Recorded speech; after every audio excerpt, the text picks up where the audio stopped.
Reverend Father Giovanni Cortez, ato ang pinanggang padrikura, mga igsoon ko mga kaparian ug mga diakono, mga hinigugma namo nga mga parokyanos, mga igsoon ko diha ni Kristo. Happy ko kaayo. Kamo happy mo? Pag-chore mo ba? Kung happy ang tanan, atong pakpakan ang tanan be. Lipay ko kaayo kay naghinubra ta dinhi karon sa simbahan. Gani ang uban tuwa na sa grahian, tuwa sa parkingan. Ang uban tuwa pagyud sa plaza. Nahinumdum ko sa duha ka lalaki nga nag-istorya, tigulang nga lalaki, miingon ang usa nga, "Bay, pre, kining misa di galyo, kanang tao eh. Nigsimba na ko, pre, magdadyo ko lingkuranan. Para makalingkod ko." Yeah. Ingon siya, "Ikaw, pre, magdapo kag lingkuranan, pre." Mitubag mag-usam, ingon siya nga, "Di, pre, di ko magdagling kuranan. Mato simbahan, bahala barog ko. Ini ko magmisa, pre. Anan ako magdag lingkuranan pauli sa mo." Mao dayeg mahurot ang ubaling kuranan ni Padre Ayor de. Mga igsoon, sa kaadlaw ni ana, dihay nanuktok nanangpit sa balay. "Maayo, agtag balay pagadungog, milili o kinsa ni mangita." Pag inahan, pagtan-aw niya, kita niya doon sa ubo sa ilang gate kay agad tumang iyang giutangan nga, "Sige, pangita niya kay maningil na." Perte niya yung guula, "Say, kinuo ko, nanapod ni, maningil na po ni ron. Nya, pikig kwarta. Kamu, mangutang mo, magtago ba po mo?" Oh, nya, kini kay wa man kabayad. Moto nga yang gibuhat, yang gisangpit ag yang anak nga lalaki nga gamay, 7 anyos pa ba? Yang ginandong, "Halidong, nauga dong kaw. Nya ina nga to nga kanang imong nanay namatay." Agbata na kurot, pagtarong doon na uy, pagtsuda na sugod tayo namatay. "Ina lagi dong, adi lagi ko na uy, lain kayo na uy. Adtua ba kay watay wawards ni kabayan. Mapikita ani, lako na dong. Moto agbata, way nahimo, minaog dito." Nya, ingon siya, "Ma'am, masay mong tuyo, ma'am." "Dong, hamang imong nanay." "Ma'am, ang akong nanay, ma'am, namatay." "Ha? Namatay?" So, nabalaka itong naningil ba kay, "Sus, kasi kamatyan, ato naguol ba ka ito kay maningil ko? Muna namatay, magkalit. Luuyag ang taon, dong. Kano sa amantan, aglubong, dong."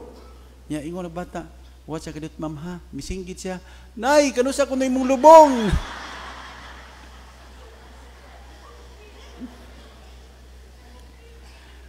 Mga igsoon, kining pagbisita ba?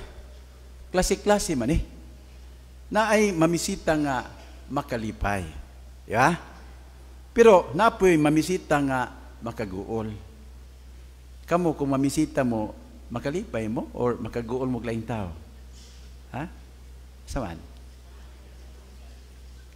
Karong adlaw, nadungog na to sa Ebanghelyo ang makalipay nga pagbisita ni Maria sa iyang paryente nga si Isabel.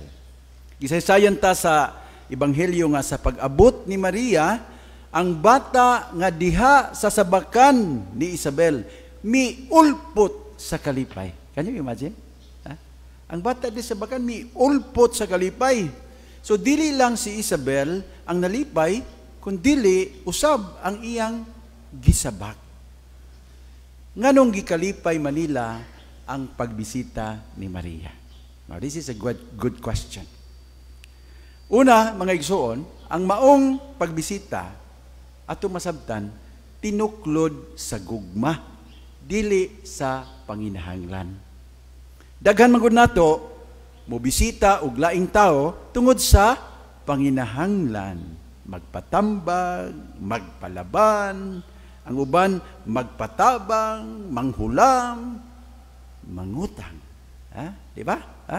Matutag laing tao para mangutang. We visit somebody because we need something from that person. Kining pagbisita ni Maria, lahi, gihimo, dili tungod sa panginahanglan, kundili aron pagtabang. Nasayran man niya, nga ang iyang paryente nga si Isabel, nagsabak sa tigulang na nga pangidaron. Unya, nasayod siya nga si Isabel nanginahanglan gyud sa iyahang presensya ug suporta. Pagkanindot mga igsuon, no?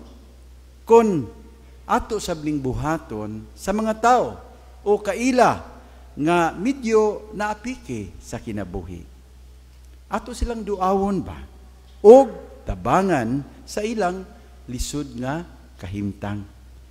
Daghan ang matang sa shortage diya sa atong katilingban karon. Pero abi ninyo, ang pinakadako nga shortage nga ato na sinati karon, shortage of carers. Okay? Unsa ganito? Shortage of carers. Gamay ra ang mga tao nga maluoy ug mutabang. Kadaghanan walay pagpakabana. Busy sa kaugalingon. Busy sa sigig TikTok. Sig video chat.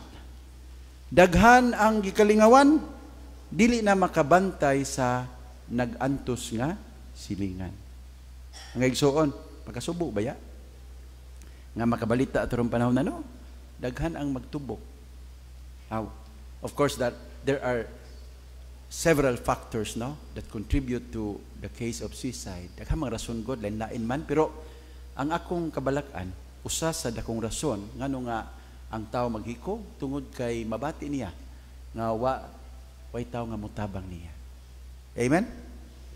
O mayong ganig amen, meaning mituo mo, no? So mga igsuon, makatabang tinidako kung kita magpakabana sa usag-usa sama ni Maria. Kining pagbisita ni Maria nahimong mas dalaygon tungod kay ato nasayran nga siya mismo nagsabak aning panahuna. Siya usab anaa sa kahimtang nga tabangunon. Nakasinati naman mo nagsabak, no? Daghan nyo din nakasinati na mo nagsabak. Na may mga laki laging kayong uyango. Wa mo'y labot, oy. Ha? Oh, ang mga babae ra, anang nahimong inahan ba? Sayo na magsabak, dili. Dili, oy, lisod ang magsabak, oy. Padadado, paminaw ha? Lisod ang magsabak, padadado.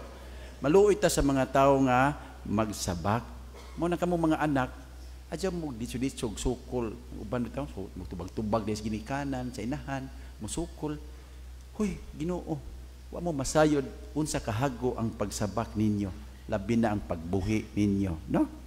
So, kini dalaygon si Maria kay siya mismo nagsabak, siya mismo tabangunon. Pero gikalimtan niya ang iyang kaugalingong panginahanglan aron siya makatabang sa laing tao nga mas labing nang inahanglan. Assisting others even when you are in need yourself is indeed highly praiseworthy. Dugang paniini mga igsoon, ang maong pagbisita ni Maria makalipay tungod kay kini usa ka pagpaambit sa grasya. Ang pagkapinili nga mahimong inahan sa anak sa Dios maoy pinakadakong grasya. Usa kini ka grasya nga dili gyud malabuan. Apan tan-awa si Maria miadto kang Isabel, dili aron manghambog, dili aron magpaibog, kundi aron magpaambit sa maong grasya. Wow! Daghan nato abtik magpaibog, manghambog, pero dili abtik magpaambit. Tinoo dili. Yay, sakpanda. So si Maria miadto bibisita dili aron manghambog kundi dili aron magpaambit. O kining grasya nga iyang gidawat dili material kundi dili si Jesus mismo ang anak sa Dios nga maoy tag-iya sa tanang butang. Mga igsuon, kung kita magrasyahan, magpaambit bata? This is a good question, ha? Bilingi asa kuno ninyo ang inyong mga tapad be. Inyaing na dayon, Brad, sis, kung ikaw magrasyahan, imo kong bahinan. Sige. Ay kaulaw. Brad, sis, kung ikaw magrasyahan, imo kong bahinan. Nindot niya nga atong klarohon daan. Samtang wa pa maabot ang grasya, atong klarohon daan. Naarabay daghan ka nato, nga kung magrasyahan, mutago, kay mahadlok pangayuan. Tinoo dili. Lagi sakpan lagi. Ang uban, kung magrasyahan, manghambog, o dili naman nagad sa mga silingan. Tinoo dili. Tag-anan lagi dyan. Uy, paminaw mo ha. Dili ta mag-ingon ana. Ha? Dili ta mag-ingon ana kay maot ka na nga batasan. Si Maria nagpaambit kang Hesus ngano tungod kay siya nasayod nga si Jesus grasya nga dili lang para kaniya kundi para sa tanan. It is good to realize, my dear brothers and sisters, that God has blessed us in immeasurable ways so that we can in return bless and help others. Please, don't forget this. You were not just blessed for yourself. You were blessed to be a blessing for others. Gigrasyahan kita, dili lang aron kita malipay, kundi aron nga kita makapaambit og kalipay ngadto sa uban. Amen? O pakpakan na to ang tanang mga mapaambiton. Tigrosaryo pa ba mo? Gamay rin yung itubag na. Tigrosaryo pa ba mo? May bawaan man giniron. Kining ebanghelyo nga atong gipamalandungan karon, ikapilaman ni nga misteryo sa rosaryo. Mura di mo sure. Sure gyud? Ikaduhang misteryo sa kalipay. Tanawa ha? Basta adunay pag-inambitay, adunay kalipay. Amen? Atong usbon, basta adunay pag-inambitay, adunay kalipay. There is joy in sharing. Mga igsuon, baguhay lang, yamig organize nga online or virtual caroling para sa mga buta. Unya, ang among performers, ang among manaigon, of course, ang mga buta mismo. Amos lagi pa kanta. Unya, kami pod, kanta pod me. Bisag di mi buta, pero kanta ya pod me. Para nga, ang mga buta matabangan. Ang mga mananaw, makita, maminaw, madasig sila nga, mutabang kay kanta kong ubis po na ikog to hatag buta. Okay? So, dako-dako po ming na-race para sa mga buta. Pagkahuman, sus, lipay kayo mga buta. Lipay kayo. Kanang kalipay bitaw nga di masabot. Ang lamig. Si Father Ado, kay mga buta, salamat man sila namo niya, gakos ba? Ingon si Father Ado, lahi na gyud Bishop. Ang ginaksan sa mga buta sa ilang kalipay ba? Lami kayo. Mabati gini mo. Ang ilang joy bitaw. Nga maingon nimo ba nga di kabayran nga kalipay. Padre Ado, salamat kay Padre Ado ha. Kay inyo mi gitagad, inyo mi gitabangan. Ana ba? Nindot kayo. Inko do. Inyo kaglahi do. Naday po gagakos do nga imo na nagian nga ala. Nakasuway di po kaglaing gakos do. Ingon siya nga lahi po ning amang ko ibang mga gakos Bishop nga murag pamulitik ka ba? O lahi nga klase nga gakos. May laban nimo nga bas lahi gyud. Katuyan na sinati nga gakos sa mga buta nga pasalamat namo kanang lahi nga gakos, lahi nga kalipay. Unya, ang usa sa among nga giimbitar nga maminaw nga ato pong mga generous pod nga tigtabang ba. Pagkahuman ingon jud siya nga Bishop, lipay kayo ang mga buta no? Lipay kay sila. Nga ato sang gipakanta na, lipay sila kayo. Pero Bishop, mas nalipay ta nga gitagaag kay gayunan nga makatabang nila. That is very true. There is joy in sharing, no? Mga igsoon ining kapaskuhan, dasigon man ako tanan ha nga maninguha ta sa maong kalipay. Kini nga kalipay Dios nun nga kalipay. Tungod kay gikan kini sa Dios. Namang kalipay nga gikan sa kwarta. Naay kalipay nga gikan sa mga butang pero di magdugay. Kabantay mo na? O tanawa. Lipay ka na kaysa gatos, di magdugay. Manginahan lang magkaskalibo. Yan na kayskalibo, lipay ka, pero di magdugay. Manginahan lang magkag 1 million. Huwag na mo yung 1 million, nalipay mo. Nangatawa mo, ano? Tungod kay balo mo, nga dili, malipay, dugay. Kay mangita naman bumug 10 million. Nabitaw kasi ingon nga, after a person gets rich, what is his next move? To become richer. Ngayon di man ta matagbaw tang tao.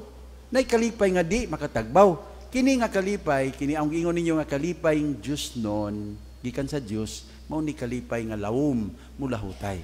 Brad, sister, atong paningkamutan ning kapaskuhan nga makabati tanining matang sa kalipay nga gikan sa Dios, kay kini ang kalipay nga mula hutay. Advance Merry Christmas kaninyong tanan. Yay!